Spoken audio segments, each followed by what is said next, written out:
Assalamualaikum warahmatullahi wabarakatuh. Perkenalkan, nama saya Iklimah Apriani Putri. Saya dari Prodi D3 Farmasi Poltekkes Kemenkes Tasikmalaya kelas 1B. Di sini saya akan mempresentasikan mengenai obat untuk mengatasi sakit kepala. Ada beberapa hal yang akan saya bahas dalam presentasi ini, yaitu yang pertama mengenai pengertian obat, yang kedua mengenai jenis-jenis obat, yang ketiga mengenai pengertian dari sakit kepala, yang keempat mengenai jenis-jenis sakit kepala, yang kelima mengenai obat untuk mengatasi sakit kepala, dan yang keenam cara untuk mencegah sakit kepala.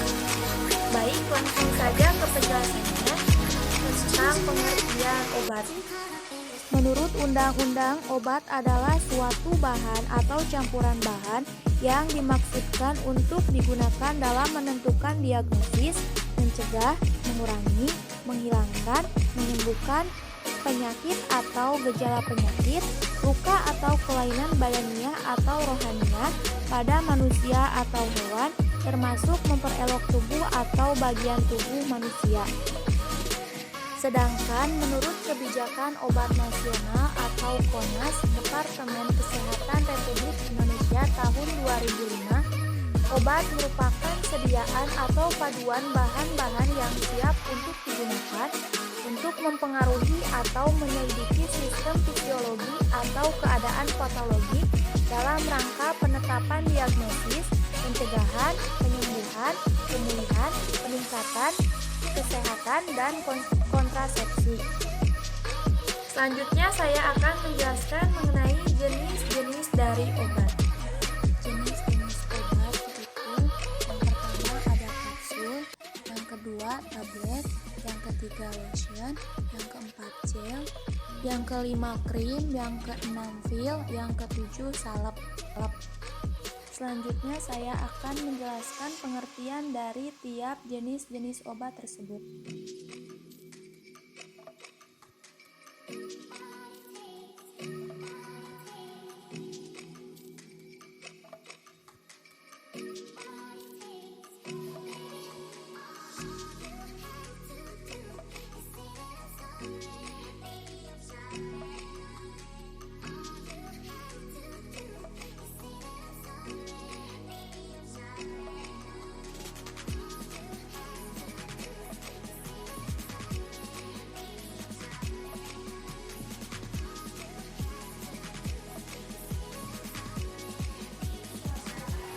Selanjutnya, saya akan menjelaskan mengenai pengertian sakit kepala beserta jenisnya.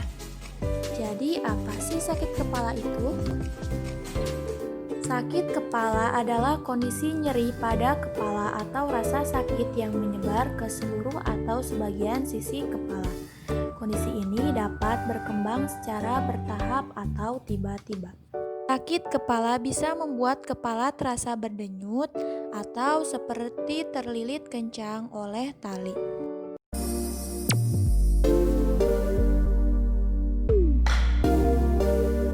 Kalau kita kekurangan nutrisi atau cairan, itu bisa menyebabkan sakit kepala. Dengan mengkonsumsi makanan, minuman yang banyak untuk mengurangi sakit kepala tersebut. Ada berapa jenis sakit kepala itu?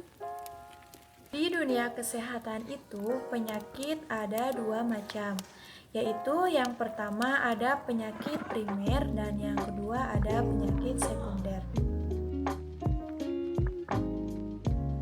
Penyakit primer yaitu sakit kepala yang tidak disebabkan oleh penyakit. Contohnya seperti kurangnya istirahat, kurangnya tidur, terlalu sering memakai gadget, HP, komputer, merokok, terkena panas, terkena hujan, itu dapat menyebabkan sakit kepala. Sedangkan penyakit sekunder yaitu sakit kepala yang disebabkan oleh salah satu penyakit seperti batuk pilek, demam, dan keseringan memakan makanan yang mengandung MSG atau micin. Sakit kepala itu sebenarnya terdapat beberapa jenis. Tetapi yang sering dirasakan oleh sebagian besar masyarakat itu ada 4 macam. Sakit kepala tension itu sakit kepalanya seluruh kepala hingga leher, bagian belakang hingga bahu. Migrain itu sakit kepala sebelah yang sering dirasakan oleh sebagian besar orang. Sakit kepala cluster, sakitnya itu lebih spesifik di belakang bola mata. Itu adalah sakit kepala yang bisa menyebabkan seperti misalnya kita sedang tidur lalu terbangun secara mendadak sekitar 30 menit sampai 1 jam, bisa membuat mata berair hingga hidung berair. Sakit kepala sinus terjadi karena orang tersebut sering batuk pilek sehingga terbentuklah lendir. Akhirnya lendir tersebut mengisi rongga sinus. Kemudian terjadilah peradangan yang menyebabkan sakit kepala. Yang selanjutnya saya akan menjelaskan mengenai beberapa obat yang bisa mengatasi sakit kepala. Batrolium adalah obat berbentuk tablet yang diformulasikan untuk mengatasi sakit migrain, rasa pusing, dan penyakit pada pembuluh darah arteri yang menyuplai kepala, tangan, perut, dan kaki yang biasa disebut arteri perifer oklusif. Batrolium juga dapat mengatasi gejala vertigo, gangguan kurang konsentrasi, dan gangguan memori. Batrolium berbentuk tablet yang diproduksi oleh Nuvarido.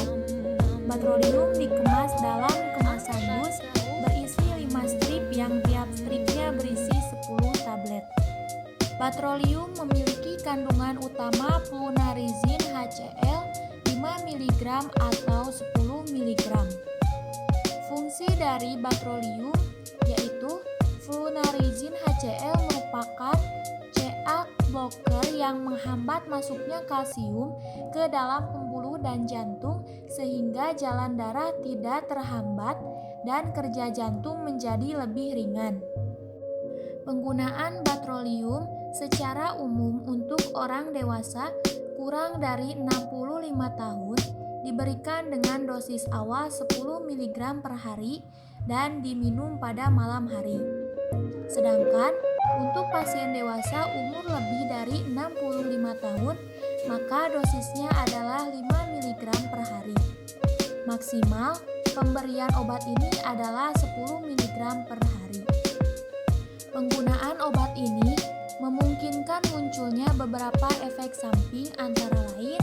Yang pertama, bertambahnya berat badan selama terapi. Hal ini karena penggunaan obat ini dapat memicu meningkatnya nafsu makan.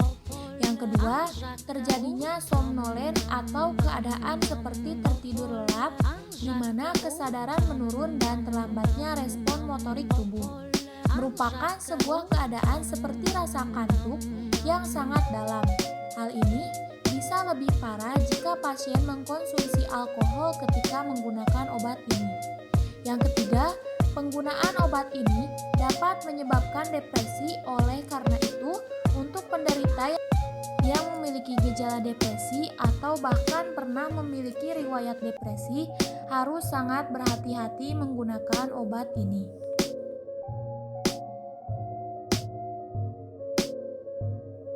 Funar diproduksi dalam bentuk tablet oleh Graha Pharma. Funar merupakan salah satu jenis obat yang sering diresepkan oleh dokter kepada pengguna yang memiliki gangguan migrain agar lebih dicegah dan mampu mengobati gangguan sirkulasi darah pada otak dan perifer. Funar diproduksi dalam bentuk tablet oleh Graha Pharma. Untuk bisa menggunakan Funar, pengguna bisa membelinya di apotik atau toko obat terdekat dengan menyertakan resep dari dokter atau tenaga ahli medis lainnya yang berwenang. Funar dapat digunakan untuk meringankan dan mempercepat proses penyembuhan dan penanganan dari beberapa penyakit seperti 1. Digunakan untuk mencegah migrain. 2. Mampu menyembuhkan migrain. 3. Dapat membantu mengatasi gangguan sirkulasi darah pada otak dan perifer. Dosis penggunaan Funar. Dengan tujuan untuk mempercepat dan memaksimalkan penggunaan Funar, Funar harus digunakan sesuai dengan dosis dan juga aturan yang ada.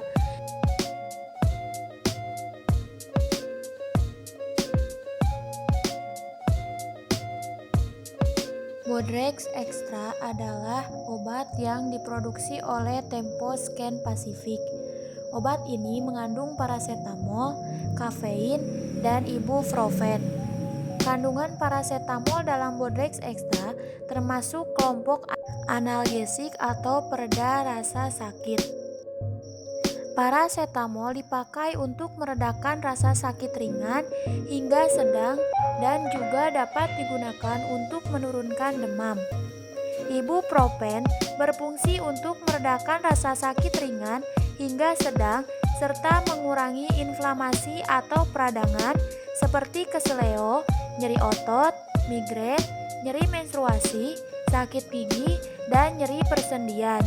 Ibuprofen juga dapat digunakan untuk mengurangi gejala demam dan pegal-pegal akibat flu. Kombinasi dalam zat ini membuat Bodrex Extra berguna untuk meredakan sakit kepala dan menurunkan demam tanpa menyebabkan kantuk karena adanya kafein. Di dalam Bodrex Extra terdapat kandungan paracetamol 350 mg, kafein 50 mg, serta ibuprofen 200 mg. Bodrex Extra memiliki bentuk kaplet. Cara penggunaan Bodrex Extra yaitu untuk anak usia 6-12 tahun, setengah sampai 1 kaplet, diminum 3-4 kali sehari. Untuk dewasa dan anak usia lebih dari 12 tahun, 1-2 kaplet, diminum 3-4 kali sehari. Obat ini dapat diminum sesudah makan. Cara penyimpanannya yaitu simpan pada suhu di bawah 30 derajat Celcius di tempat kering dan sejuk. Efek samping dari Bodrex Extra yaitu mual, muntah, diare, ruam, dan kemerahan pada kulit.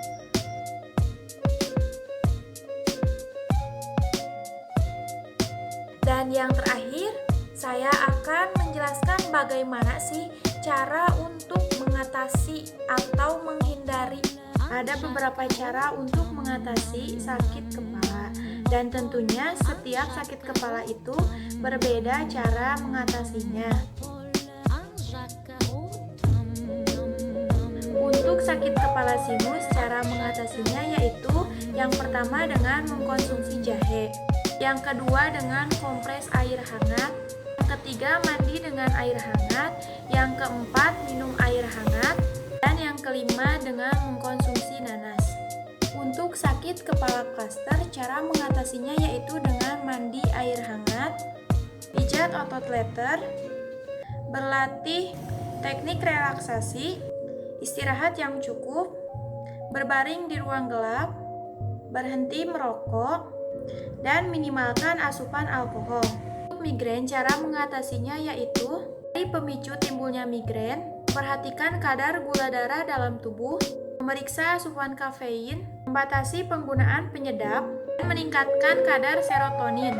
Pun cara untuk mengatasi sakit kepala tension atau sakit kepala karena ketegangan yaitu dengan cara yang pertama dari faktor pemicu, yang kedua hindari tidur berlebihan di hari libur dan akhir pekan, segera pergi ke kamar yang gelap dan berbaringlah.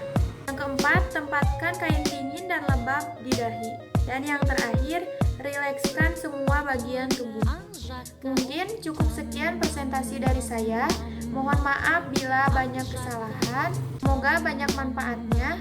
Billahi taufiq wal hidayah. Wassalamualaikum warahmatullahi wabarakatuh.